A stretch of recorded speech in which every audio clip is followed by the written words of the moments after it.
The prisoner in the shadows. Jared moved slowly through the dark, broken spaceship. The old ship was floating in deep space, far from any planet. Smoke rose from broken walls. Wires hung like vines. Every step made a sharp sound as his boots hit the metal floor. He wasn't here to fight. He was just a scavenger, looking for parts, looking for anything he could sell. But something didn't feel right. The ship was too quiet. He turned on his flashlight and pointed it down the hallway. There were signs of a battle, burn marks, broken panels, even a few drops of dried blood. His heart beat faster than he heard it. A soft whisper, too soft to understand. It came from the shadows ahead. Jared froze. He wasn't alone. He raised his old blaster and moved carefully toward the sound. The hallway opened into a large room. A control panel blinked weakly in the corner. Part of the wall had collapsed, and behind it, he saw a strange glow. He stepped closer.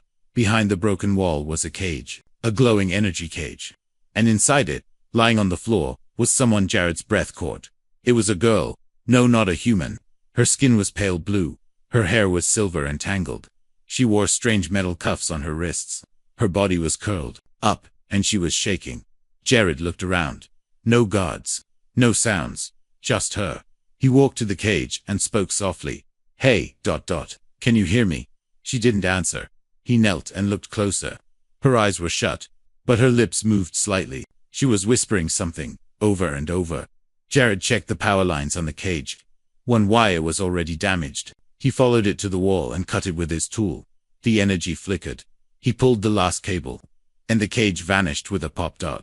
The girl fell forward, unconscious. Jared caught her just in time. She was light, too light. Her skin was cold. Her breathing was weak. I've got you, he whispered. He lifted her in his arms and carried her out of the room. Every step back to his ship felt heavier. He didn't know who she was, but something told him she was important. When he reached his ship, he placed her on the medical bed and started scanning her. The machine beeped softly. Bruises. Dehydration. No major injuries, but she was weak. He cleaned the cuts on her arms. He gave her a bit of water, one drop at a time. She didn't wake. Not yet.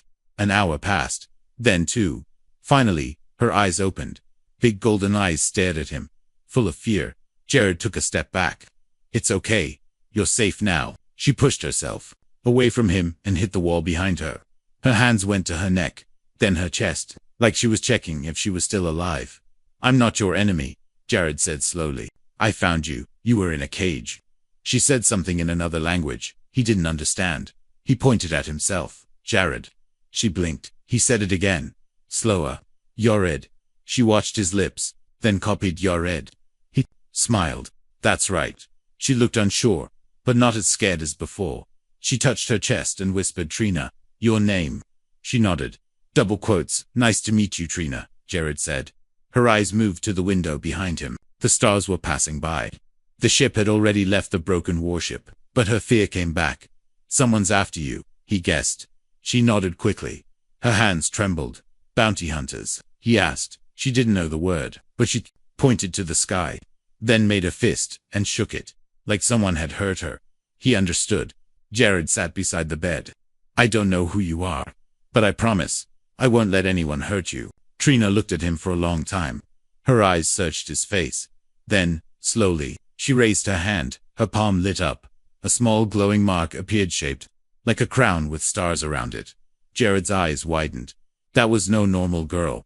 That was a royal, Marka, princess. He stepped back in shock. You single quotes read ... a princess. She said something he didn't understand, but the way she sat up, the way she carried herself, now it all made sense. She wasn't just kidnapped, she was someone powerful. And now, Jared had rescued her suddenly. His ship's sensors beeped. A red dot appeared on the screen. Something or someone was tracking them.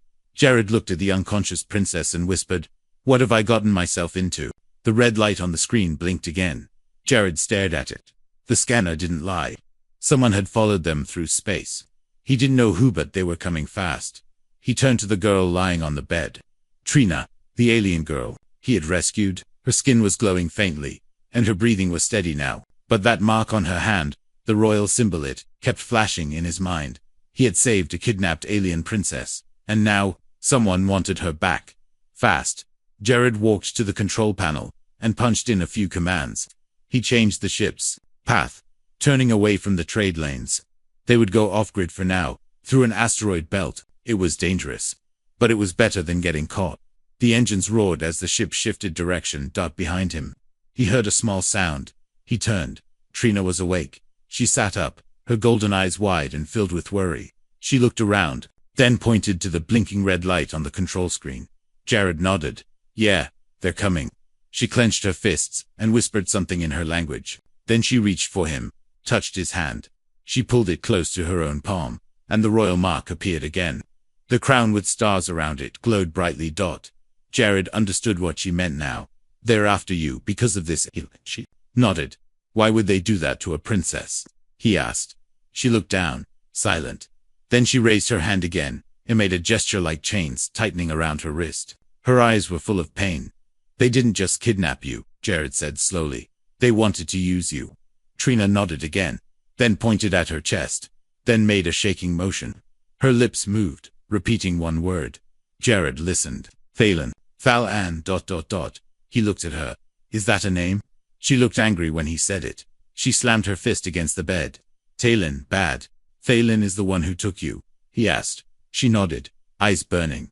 Jared turned back to the scanner. Then he's probably the one chasing us now. Suddenly, a beeping sound echoed through the ship. They had entered the asteroid belt. Large chunks of rock floated all around them. Jared gripped the controls. The ship shook as they passed through, dodging spinning debris. Trina held onto the bed, her eyes wide. Jared flew the ship carefully, weaving between the asteroids, but the red dot on the screen was still there. Closer now. They're fast, he muttered. Too fast. He turned on the cloaking system. It wasn't perfect, but it would hide their heat for a few minutes. The red dot paused. Trina leaned forward, staring at the screen. Jared watched with her. The dot moved again, then stopped. They had lost them. For now, Jared let out a breath. We need somewhere to hide. He pulled up a star map. There was an old station on a small moon nearby. It was shut down, abandoned after the war. But it might have working parts, and it might be empty. He set a course. Trina watched his hands on the controls. Then she said, Jared. He looked at her. Yeah. She pointed to him, then to her heart, then said, safe. He paused, then smiled. You feel safe with me? She nodded. Jared looked at her. Ellie looked this time. She was still bruised, still afraid, but her eyes were calm. She wasn't shaking anymore. She trusted him. They landed on the moon within the hour. The station was dark and silent. Jared scanned the area. No life signs. They were alone. He opened the hatch, and the cool air hit them. The moon sky was cloudy, filled with soft purple light. Trina stepped out beside him, her eyes wide as she looked at the stars. She whispered something he didn't understand. Then she turned to him and smiled. It was small, just a little curve of her lips, but it was real.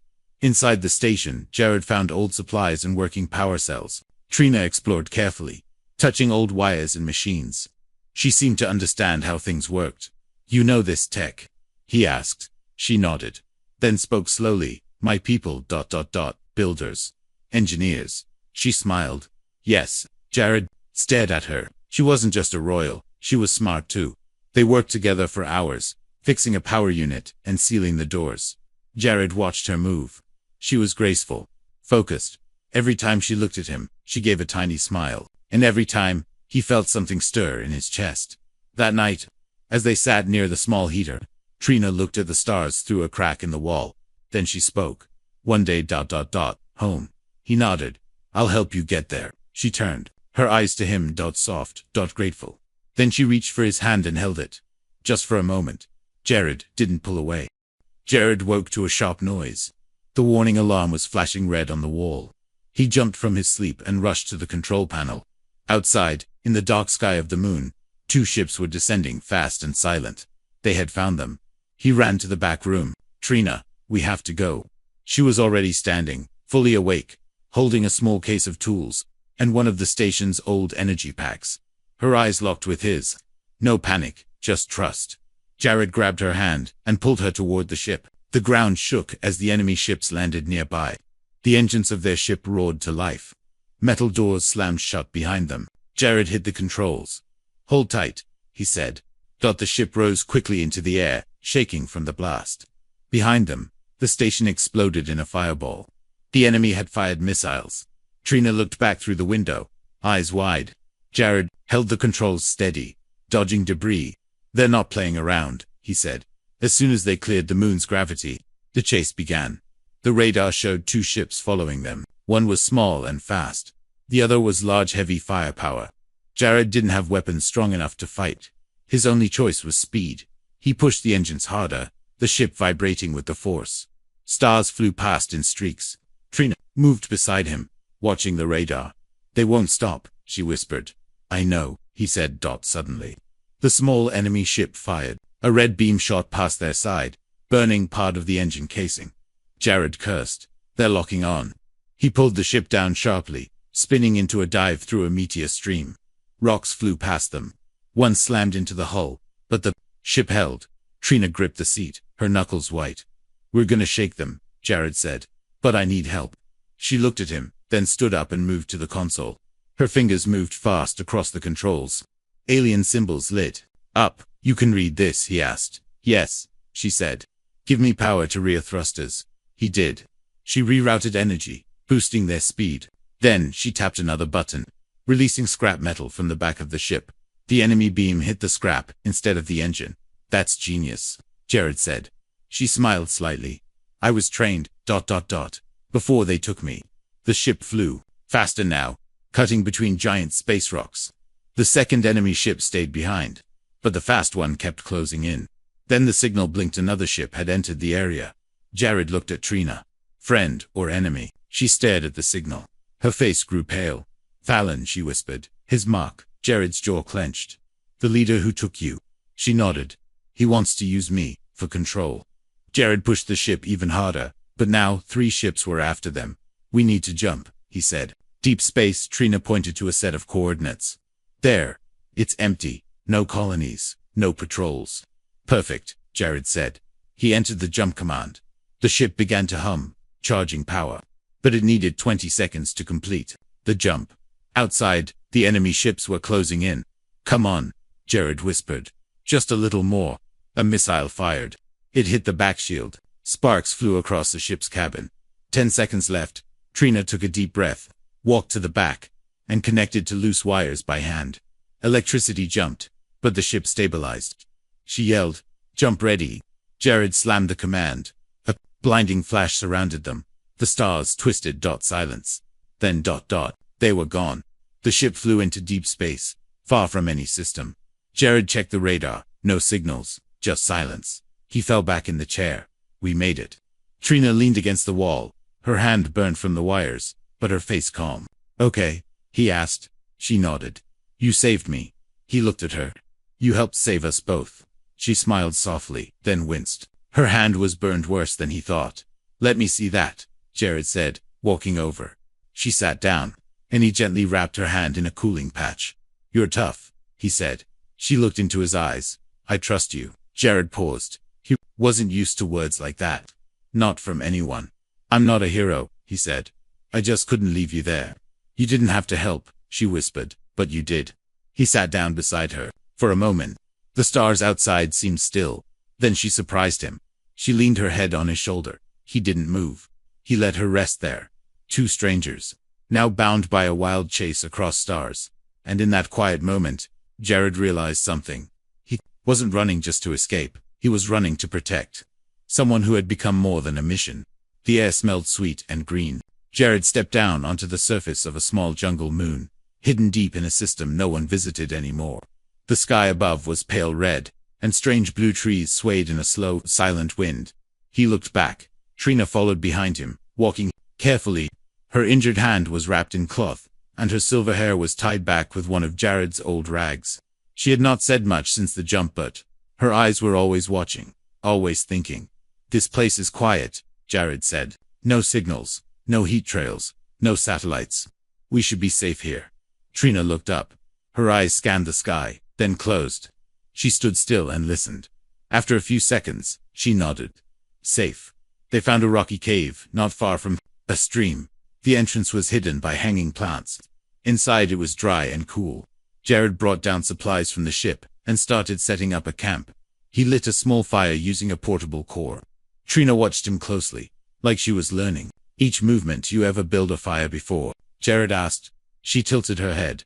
My people, not use fire. We grow heat, in walls, in hands.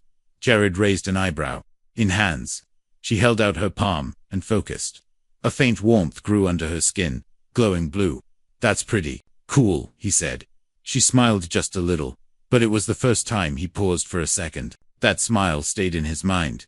They sat around the fire, eating simple ration packs. Trina tasted one, and made a face. Jared laughed. Yeah, not exactly royal food. She tried again, chewing slowly. Tastes like old cloth. He laughed. Harder. Exactly. She tried not to smile, but the corner of her mouth lifted again. Jared stopped for a second. He had been so focused on running, flying, hiding he hadn't really looked at her. Here, away from cages and chases. She looked different, stronger. Her skin glowed faintly in the firelight, and her golden eyes had depth, sadness, strength, and something else. I used to live alone, Jared said quietly. No crew, no family, just me and the ship. No one to care for. Trina looked at him, listening. I never thought I'd be responsible for someone else, he said. But now, I feel like I want to protect you. She leaned in closer, her voice soft. You already do. That night, she sat by the cave entrance, watching the stars. Jared brought her a blanket. She wrapped it around herself, then looked at him. She pointed to the sky. That star. My home is past it. You want to go back? She didn't answer right away. Then she shook her head. Not yet. Fallon waits there. He will force the bond. Bond? Jared asked. She pointed to her neck. Royal link. For power. For control. Marriage. She nodded. Not love. Only rule. Jared sat down beside her. Then why not? Run forever. Trina looked at him. I want a life. My own. He nodded slowly. You deserve that. She turned to face him. Do humans choose their mates with heart? Jared smiled. Sometimes. Not always. But we try. She leaned closer. Then I want to try like human. He felt his heart beat faster. She didn't say more. Just rested her head on his shoulder. Again, morning came with a light rain. Jared checked the ship and sent out a fake signal in the opposite direction, hoping it would throw off anyone still hunting them. Trina walked near the stream, touching plants and humming softly. Her voice was gentle, and even the insects seemed too quiet when she sang. Later, Jared handed her a small translator chip he found buried in storage. Try this. She placed it behind her ear. A small beep sounded. Jared said, Can you understand me now? She paused, then replied in clearer words. Yes, better. This helps. He smiled. That'll make things easier. She nodded. Now I learn your voice better. He froze at her words. My voice. She looked down shyly. It makes me feel calm. Not many voices do. Jared wasn't sure what to say, so he just sat beside her again. That evening, as they ate together, she touched his hand. Thank you for saving me. You saved me too, he said. I didn't know how lonely I wasn't till I met you. The words hung in the air. Then she did something unexpected. She leaned in and kissed his cheek. Not fast, not shy. A soft, warm touch that left him speechless. She looked into his eyes and whispered, You are more than rescuer, Jared. You are hope. Jared stared at her. And for the first time he realized he wasn't just protecting a princess. He was falling for her. The sky above the jungle moon turned orange. Sunlight filtered through thick leaves as Jared stood at the ship's hatch, scanning the horizon. For 2 days, the area had been silent. No signals, no enemies. But today, something felt off. Trina came beside him. Her golden eyes scanned the forest. You feel it too? He nodded. It's too quiet. A sudden beep echoed from the ship's console. Jared rushed inside. The radar blinked, not red, not enemy but blue. A message. Someone's nearby, he said, broadcasting a peaceful code. Old Earth style. Trina leaned in. Is it trap? Could be, Jared said. But they're saying they're a traitor alone, not armed. Trina watched his face. You want to check? He looked out the window again. We might need food. Power cells. I'll go. No, she said firmly. I come too. He gave a small smile. All right, but stay behind me. They packed carefully. Jared kept his blaster at his side. Trina tucked a small energy spike into her belt, a tool she used like a weapon when needed. They followed the signal through the trees until they saw it. A small camp. A single ship stood beside a fire. A man in grey robes sat cooking something in a pan. He stood when he saw them. "Peace," the man said. "I'm Malin, just a wanderer. I saw your ship on the scanner. Thought I'd say hello." Jared kept his guard up. "This moon is unlisted. How'd you find it?" Malin shrugged. "I fly old paths. No one owns the stars." Trina stayed quiet, studying him. Jared glanced around. No weapons. No guards. Malin smiled. "You both look tired. Hungry." Jared hesitated. "We're fine." Malin poured 2 cups of something warm. "I don't mean harm. Just company. It's a lonely galaxy." Jared finally stepped forward. He took the drink, but didn't sip. "We're passing through." Malin sat back down. "You got a name?" Jared replied. "Call me Jay." Malin nodded. "Well, Jay, and your quiet friend there, I got spare power cores. I'd trade for any food rations." "We'll think about it," Jared said. Trina moved closer, whispering, his eyes. "What about them?" Jared asked softly. "They don't match his face." Jared looked again. Malin smiled too much. His hands were clean, too clean. For a traveler, something didn't sit right. Then Jared spotted it. Under the robe, barely showing metal plating near the neck. "Implant," Jared whispered. "Military grade." Trina reached slowly for her energy spike. Malin's smile faded. "So, you're not just wanderers." Jared stepped back, raising his blaster. "Who are you really?" Malin dropped the cup and pulled out a small remote. "I'm the one getting paid to deliver her." Trina's heart jumped. Jared fired. But Malin had already pressed the button. A blast rang out from behind the tree. Shockwaves threw Jared and Trina back. Dozens of hidden drones rose from the jungle, red lights blinking. All armed. Trina pulled Jared behind a rock. "They were waiting," he growled. "I knew this was too easy." "They want me alive," she said. "Not you. I'm not letting them take you." Malin walked forward, holding up a beacon. "You can't win. Jay, the bounty on her is royal tier. No one walks away from that." Jared gripped his weapon. "Try me." Trina placed a hand on Jay. "Trust me," she said. Before he could ask what she meant, she stood up from behind the rock. Her hands glowed with blue light. She whispered something in her native tongue, and energy pulsed from her fingers. The jungle around them shifted. The old trees responded to her voice. Thick vines shot from the ground, wrapping around the drones. Some were crushed, others tangled and dragged into the earth. Malin shouted, trying to call them off. But it was too late. Trina's power was stronger than he expected. Jared watched in shock as she moved like a queen of the forest. Calm, controlled, powerful. Within seconds, the camp was silent. Smoke drifted from broken machines. Malin tried to run. Jared aimed. A shot hit Malin in the leg. He dropped. Screaming, Trina walked up to him. She spoke softly. "You were going to sell me like a pet." Malin groaned. "It's business." Jared raised his blaster again, but Trina shook her head. "Let him crawl back. Let them fear me now." Jared lowered the gun. "As you wish." They left Malin behind, bleeding and shaking. Back at their ship, they didn't speak for a while. Finally, Jared said, "You saved me today." Trina looked into his eyes. "I won't let anyone take you from me." He touched her cheek. "And I'll never let them take you." The sky darkened, but inside their ship, the bond between them grew stronger. They had been betrayed, but they had survived. Together, night fell heavy over the jungle moon. Jared sat near the ship's power core, checking the damaged systems. Sparks flew from the wires as he worked with shaky hands. His shoulder burned with pain. The drone blast from earlier had hit him harder than he let on. Inside the ship, Trina paced back and forth. Her golden eyes stayed locked on the doorway. Every sound made her tense. Every shadow made her look twice. She was changing. The scared girl from the cage was gone. Now, she was alert, ready. Jared grunted as he stood up. Blood soaked his sleeve.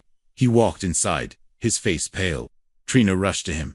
"You're hurt." "I've had worse," he said with a weak smile. "Just a burn, I'll patch it up." She shook her head and pushed him down onto the bench. "No, I will fix it." She opened the medkit and cleaned the wound gently. Her hands were careful but fast. Jared watched her, amazed by how calm she had become. "You know what you're doing," he said. "I studied healing arts," she replied, "before they stole me." "Your people trained you for everything, didn't they?" Her voice dropped. "To lead, to protect. You do both well," he whispered. She looked at him, then touched his face. "You risked your life. For me. Even before you knew who I was." "I didn't need to know," he said. You were in pain. That was enough. Trina's eyes softened, but before she could speak, a loud crack shook the ship. Both of them jumped. The radar blinked red dot, not ships, dot footsteps. On the ground someone was approaching on foot. In the jungle, Jared moved fast, toward the weapons. Locker. They're back. Trina stopped him. You can't fight with your shoulder like this. I don't have a choice, he said. Opening the locker, Trina's eyes narrowed. She reached in and pulled out the plasma gun first. Jared stared at her. You know how to use that. She gripped it with both hands. I do now. He handed her a power cell. Be careful. That thing kicks harder than it looks. Outside, the jungle was silent, but the radar showed movement. 6 signals. Spread out there, circling us. Jared said. Trina didn't blink. We hold here. They took cover near the ship's outer hatch. Jared peeked through the crack in the door. Shadows moved between the trees. He raised his weapon, but his arm dropped. His injury was worse than he thought. Trina pushed his hand down. I protect you now, she said, and then she stepped out, alone, into the dark. Jared's heart stopped. Trina, wait. But she was already walking toward the enemy. One of the figures stepped into view, armor, rifle, helmet. The soldier raised his weapon. Trina didn't stop. Put it down, she shouted. The man hesitated. She raised the plasma gun and fired. A bright blue beam shot out, hitting the ground near his feet. Dust exploded upward. I said, put it down. More soldiers came out, weapons aimed. Trina stood her ground. Then she raised her palm. The royal mark lit up, again, brighter than ever. The soldiers froze. One whispered, it's her, the real one. Trina's voice rang clear. You work for a thief who calls himself king. I am the daughter of the Flame Court. If you take one more step, I'll show you the fire in my blood. The wind howled. Trees shook. The air changed. Some of the soldiers lowered their weapons. She's not lying. One said. Another shouted. Orders said alive but not armed. Suddenly, one soldier fired. The blast hit the shipwright near Jared. Trina screamed. No. She fired back, hitting the gun out of his hands. Jared ran out, holding his side, pain written all over his face. Fall back. He shouted to the soldiers. You're outgunned. He wasn't sure that was true, but it worked. The soldiers hesitated, then ran into the jungle. Silence returned. Trina dropped the gun. Her hands were shaking. Jared caught her. You were amazing. She looked at him. I almost lost you. You didn't, he said, pulling her close. I never want to lose you, she whispered. Not now. He looked into her eyes. Then she kissed him. Not a thank you, not out of fear, but a kiss full of fire and choice. Jared held her, feeling something shift deep inside. This wasn't just about escape anymore. It was about each other. She stepped back and said firmly, I don't want to return to a crown. I want a life with you. He took her hand. Then we make our own kingdom. Just us. Together, they walked back into the ship, wounded, tired, but stronger than ever. The galaxy still hunted them, but now, the hunted were ready to fight back. A strange silence hung in the air. Jared stood in the control room of the ship, watching the message repeat across the screen. A royal shuttle was approaching. It carried a peace flag, the princess's true family crest, and a direct call for return to Trina of the Flame Court. We have come to bring you home. Your throne awaits. Your people await. Come willingly. No harm will come to the human. Trina stood behind him, her face unreadable. Her hands were folded tightly. Her golden eyes stared at the flashing message. They found us, Jared said, but it's not Fallon's people this time. This might be your real family. Trina didn't speak at first. Then she said, I don't know them anymore. I don't know what kind of life waits back there. They say it's your throne, Jared said carefully. You could change everything. Maybe even stop Phelan. Trina looked at him, and Levu. Jared didn't answer right away. His chest felt heavy. I told you I didn't want to lose you, she whispered. Not for duty, not for power. He stepped closer. But if you go, you could lead your people. You could be free. I already am free, she said. Because of you. The ship landed quietly on the jungle floor. It wasn't a trap. There were no soldiers. Just 4 royal guards and an older woman who stepped out, wearing robes with Trina's family crest. The woman's voice shook. Trina, is it really you? Trina's breath caught. Mother. Jared's eyes widened. The woman ran to her and held her tightly, tears falling down her cheeks. We thought you were gone forever. Trina didn't speak. Her eyes were wet, but her face was still strong. I was taken, she said, but I survived. Because of him. She turned and pointed at Jared. Her mother looked at him. You are the human who rescued my daughter. Jared nodded. Yes, ma'am. The woman walked over and bowed her head slightly. Then, you are a hero in our history now. You've returned our light. Jared didn't know what to say. Trina stood between them. You want me to return? Her mother wiped her tears. Fallon spread lies. He claimed you were dead. He tried to claim the throne. But now that you're alive, everything changes.